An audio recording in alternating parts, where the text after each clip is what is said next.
Merci, Monsieur le Ministre. La parole est à Monsieur Olivier Falorni. Merci, Monsieur le Président. Le nouveau groupe Liberté et Territoires est un groupe qui respecte l'institution. Nous demandons simplement à ce que l'institution respecte notre groupe et que nous puissions tout simplement siéger au centre de l'hémicycle, car là est notre position politique. Liberté et Territoires,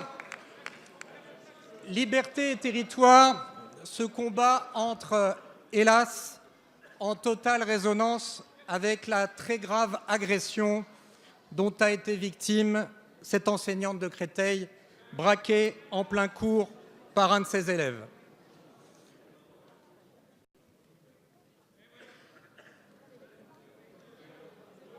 Collègues. Voilà. Continuez, chers collègues, s'il vous plaît. Le respect, l'autorité.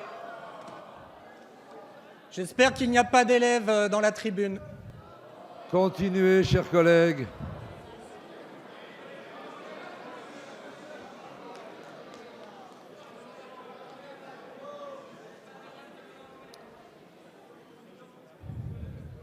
Liberté et territoire, liberté oui. La première de nos libertés, c'est la sûreté.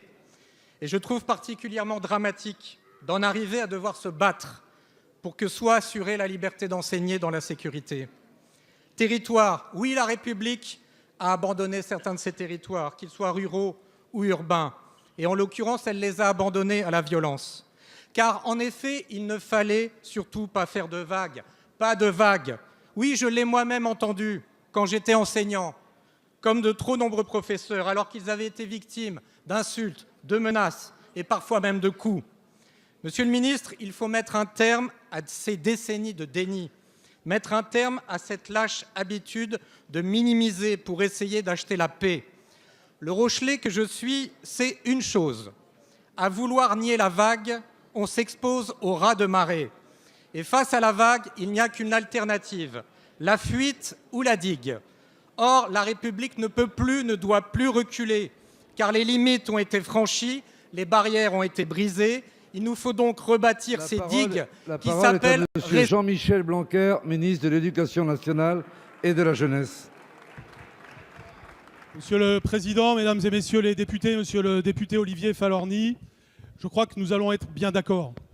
Je tiens à préciser une chose, c'est que je trouve assez paradoxal aujourd'hui d'être accusé éventuellement d'être complice de ce qui est en train de se passer, pas par vous, alors même que depuis que je suis arrivé dans mes fonctions, et on peut regarder des vidéos, des discours que j'ai prononcés depuis que je suis arrivé, je n'ai cessé de dire à tous les personnels de direction, je l'ai dit, tout le monde peut le vérifier, je ne suis pas dans la philosophie du pas de vague, tous les faits doivent être signalés, chaque fait signalé doit faire l'objet d'une sanction, cette sanction doit être éducative et on ne doit pas avoir peur de faire des conseils de discipline.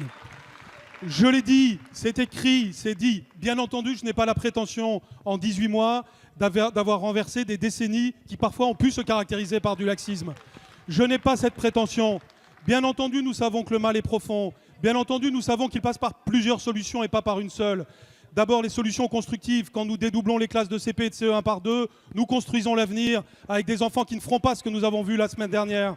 Et c'est le premier point, bien sûr, c'est le point éducatif. Mais c'est aussi avec la fermeté. Et cette fermeté, je n'ai pas attendu la semaine dernière, ni pour l'afficher, ni pour la mettre en œuvre, puisque nous avons créé des équipes dans chaque rectorat pour intervenir à chaque fois qu'un fait est signalé. C'est la première fois que ceci existe. Et c'est en train d'endiguer la violence qui arrive. Bien entendu, il y aura toujours des faits. Il y en a eu dans le passé, il y en a, il y en aura. Simplement, oui, nous nous sommes fixés de les diminuer, et oui, nous nous sommes fixés de les sanctionner, et oui, nous nous sommes fixés d'avoir un suivi. Ce suivi passera notamment par ces centres éducatifs fermés que nous avons prévu de construire, et c'est dans le projet de loi de finances 2019, donc nous ne l'avons pas inventé la semaine dernière, c'est prévu, et nous, oui, nous le ferons en développant les EPID, et oui, la force doit être du côté du droit, et c'est ce que je dis depuis le début, et c'est ce qui enfin est mis en œuvre. Merci.